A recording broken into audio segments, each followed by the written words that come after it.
Good morning friends, स्वागत आहे तुमचं आजच्या प्री मार्केट रिपोर्टमध्ये. तर मग चला सुरुवात करूयात आजच्या या प्री मार्केट रिपोर्टला आणि जाणून घेऊयात की आज आपल्या मार्केटमध्ये काय होऊ शकतं ते. त्याआधी तुम्ही जर चॅनलवर नवीन असाल तर चॅनलला सबस्क्राईब करा आणि डिस्क्रिप्शनमध्ये लिंक आहे त्यावरती क्लिक करून आपले डीमॅट अकाउंटही ओपन करायला विसरू नका. तर मग चला सुरुवात करूयात आजच्या या व्हिडिओला. मित्रांनो, काल रात्री US मार्केटमध्ये जर आपण पाहिलं तर जो लॉस त्यांना डीप सीकच्या न्यूजमुळे झाला होता तो पूर्णपणे रिकवर झालेला आहे. त्याच्यामागचं बेसिकली रिझन असं आहे की आज मायक्रोसॉफ्ट, टेस्ला यांचे रिझल्ट येणार आहेत की जे टेक्नॉलॉजी स्टॉक्समध्ये हेवी वेट आहेत. त्यानंतर उद्या ॲपलचा रिझल्ट येणार आहे. आणि दुसरी महत्त्वाची गोष्ट म्हणजे डीप सीकचे जे काही डाउनलोड्स आहेत ते खूप झालेत, हरकत नाही, परंतु ते तेवढं इफिशियंटली चालत नाही जेवढं सांगितलं गेलं होतं. ओके, म्हणजेच काय की चायना प्रोडक्ट जसं सगळेच म्हणतात की चले तो शाम तक नाही तो चांद तक, तशातला प्रकार होऊ शकतो असं वाटतं. त्याचं कारण असं की चायनीज प्रोडक्टवरती जग एवढ्या इझिली विश्वास ठेवत नाही.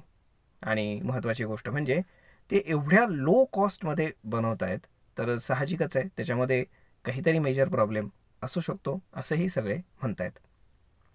परंतु चायनाचा याच्यामागे उद्देश नक्की काय आहे तर ते समजून घेणं तसं खूप अवघड आहे.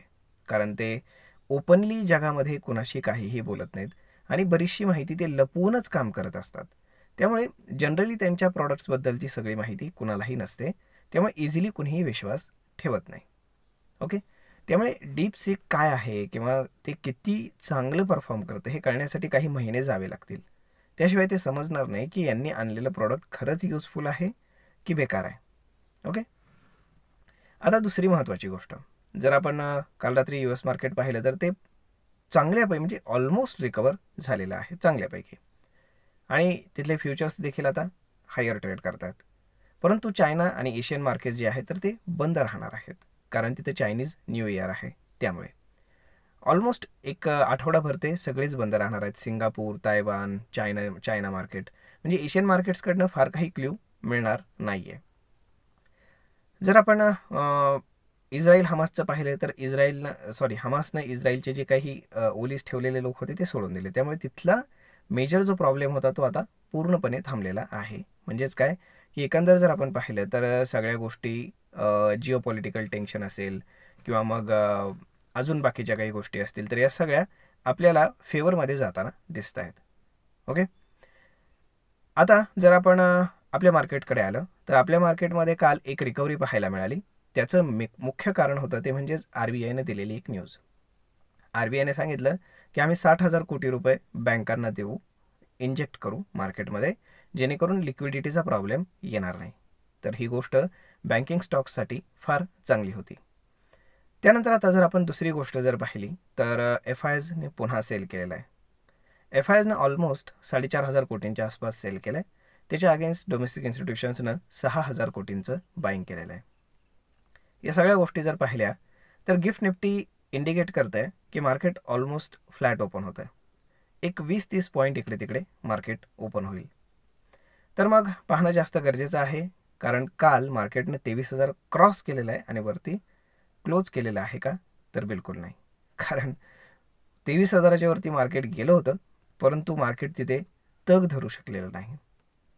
त्यामुळे आज 23,000 ब्रेक करेल का की नाही करणार पाहणं जास्त गरजेचं आहे. परंतु सगळ्यात मोठा ट्रिगर पॉईंट ठरणार आहे तो म्हणजे बजेट. कारण जर गव्हर्नमेंटला सेंटिमेंट चेंज करायचं असेल तर ही एकच गोष्ट गव्हर्नमेंटच्या हातामध्ये आहे, ते म्हणजे बजेट. बजेट डेला जर त्यांनी काही शॉकिंग अनाऊन्समेंट केल्या इकॉनॉमीबद्दल की ज्या कुणालाही एक्सपेक्टेड नाही आहेत, तर मग मात्र एक चांगली रॅली तिथनं पुढं मार्केटमध्ये आपल्याला पाहायला मिळू शकते. जर स्टॉक स्पेसिफिक सांगायचं झालं तर आज बजाज फायनान्सचा रिझल्ट आहे, त्यानंतर मारुतीचा रिझल्ट आहे. त्यामुळे ते स्टॉक्स तुम्हाला फोकसमध्ये राहताना दिसतील. आणि बजाज फायनान्स हा चांगल्यापैकी वरती गेलेला आहे, काल टॉप गेनरमध्ये होता. त्यामुळे त्यानं चांगल्यापैकी गेन ऑलरेडी केलेला आहे. त्यामुळे त्याच्यामध्ये प्रॉफिट बुकिंग येण्याची शक्यता जास्त आहे, जरी चांगला रिझल्ट आला तरी. तर मग मित्रांनो, अशा पद्धतीनं आज एशियन क्यूज तर बिलकुल नाही आहेत. ग्लोबल क्यूजमध्ये अमेरिकन क्यूज पाहिले तर पॉझिटिव्ह आहेत आणि लोकल क्यूज जर पाहिले तर न्यूट्रल आहेत. त्यामुळे फार काही मार्केटमध्ये होईल असं मला वाटत नाही, परंतु स्टॉक स्पेसिफिक ॲक्शन मात्र आपल्याला पाहायला नक्कीच मिळेल. तर मग पाहूयात की दिवसभरामध्ये काय घडणार आहे ते, आणि त्याच्यावरती लक्ष नक्कीच ठेवायला हवं. आय होप तुम्हाला हा व्हिडिओ, ही माहिती नक्कीच ट्रेड आणि इन्व्हेस्टमेंट करण्यासाठी उपयोगी पडत असेल. जर हा व्हिडिओ तुम्हाला आवडला असेल तर आपल्या जवळच्या मित्रमंडळींसोबत देखील हा व्हिडिओ तुम्ही शेअर करायला विसरू नका. धन्यवाद.